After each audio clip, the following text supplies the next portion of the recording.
আমরা 16 বছর পরে বিরাট বিদ্রোহ ঘোষণা করেছিলাম যে অভ্যুত্থানের মাধ্যমে,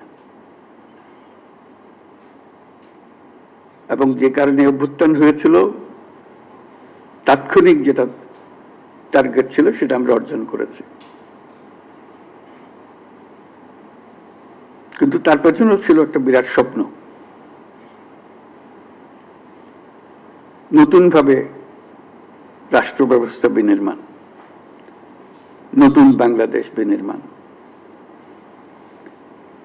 আমরা প্রতি বছর এই সময়কালটা উদযাপন করব, যাতে পরবর্তীতে 16 বছর আমাদের অপেক্ষা করতে না হয় আবার এই অভ্যুত্থান করার জন্য। আমরা প্রতি বছর এটা করব, যাতে কোনো স্বৈরাচারের কোনো চিহ্ন দেখা গেলে সেটা তাৎক্ষণিকভাবে আমরা বিনাশ করতে পারি। সেটার জন্য এটা অত্যন্ত গুরুত্বপূর্ণ। স্বৈরাচারের প্রথম পাতা মেলার আগেই যেন আমরা তাকে ধরে ফেলতে পারি, 16 বছর যেন আমাদের অপেক্ষা করতে না হয়।